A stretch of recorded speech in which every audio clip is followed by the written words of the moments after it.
Karamihan sa mga Pinoy ugaling basura. Hindi ito masyadong napag-uusapan pero tingin ko dapat itong pinagtutuunan ng pansin. Isa to sa mga problema dito sa Pilipinas.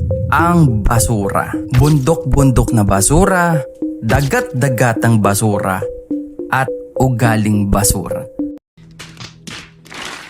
Bakit ko ba sinasabing ugaling basura? Kasi literal na ugaling basura.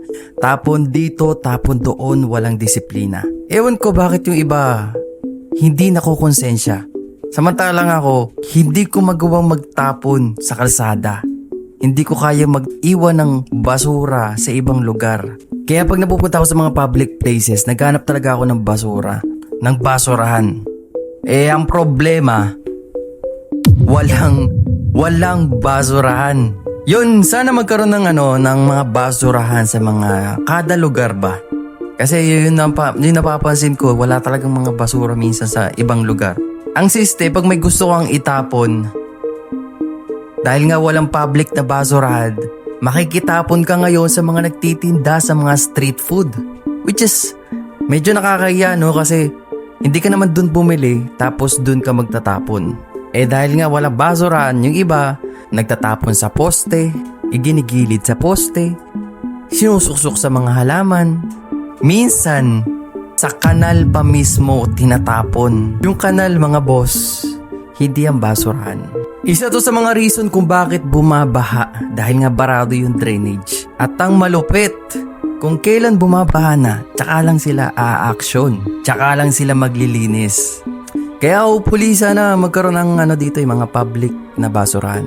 Yung kahit saan ka magpunta, may makikita kang basurahan. At least wala na magtatapon kung saan-saan. Isa pa sa mga napapansin ko, bakit kaya yung mga Pinoy pag nasa ibang bansa, sumusunod.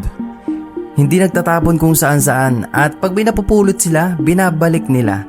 Pero pagdating dito sa Pilipinas, parang nag-iibang tao. Tapon dito, tapon doon. Minsan pag nasa jeep, hagis dito, hagis doon. Tapos pag may napupulot, pag may nawawala kang wallet or gamit, pag may nakapulot na iba, hindi na binabalik. Kahit na ilagay mo pa yung number mo or ilock mo yung cellphone mo, sabihin mo na pakibalik sa may-ari, hindi nila yan babalik kasi ugaling basura nga. Tapos eto pa, yung pagkolekta ng basura, every time na dumadaan yung truck sa mga residential area, napakagulo ng mga tao, nagkukosto ng traffic. Ewan ko dito lang sa lugar namin Every time na may nagpupunta dito ang truck ng basura, dinudumog sila ng tao kasi nga magtatapon ng basura yung mga tao. Bakit hindi na lang gawin ganito? Every street dapat may basurahan, may tamang basurahan. So every time na pupunta yung truck ng basura, kokolektahin na lang. Diba? Mas maganda yung ganun organize kumbaga. Hindi na yung kada pupunta yung truck, tsaka lang magpupuntahan yung mga tao at magkakagulo. Diba? Ang gulo. Totoo ang gulo. Pag may truck ng basura dito, nagkakagulo yung mga tao at nagkukos ng traffic. Sana every street magkaroon ng basurahan. Yan sana yung mabigyan ng pansin ng mga every barangay dito sa Pilipinas. Tapos grabe din yung yung bundok na basura, yung binalita nung nakaraan, 'di ba? Grabe. Sana nababantayan mabuti ng gobyerno yung mga ganitong problema. Alam ko meron ng paraan 'di ba sa mga basura. Marami ng paraan ngayon na pwedeng paggamitan ng basura. Nandiyan yung nakakagawa na sila ng recycle na table, recycle na chair, at iba pang gamit na gawa sa sa plastic na basura. Minsan nga 'di ba nakaka-extract na sila ng mga langis galing from recycle materials or galing sa mga basura. Madaming pwedeng gawin para mapakinabangan pa yung basura. Kailangan mo lang itong pagtuunan ng pansin at pagtuunan ng pansin ng gobyerno. Kasi kung hindi gagawa niya ng paraan, lalaki lang din yung problema. Katulad ng nangyari nga din sa bundok ng basura. Sa nature pa talaga tinambak.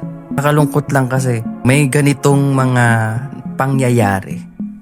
Kaya naman kung nakaabot ka dito sa dulo ng video, isa lang ang gusto kong sabihin sa'yo.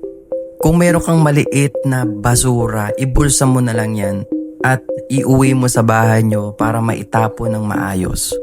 Huwag na tayong dumagdag sa mga problema, kahit maliit lang yan, lalaki yan pag naipon. Kaya naman sana magtapon tayo sa tamang basurahan at i-share mo na rin tong video na to para makatulong sa iba.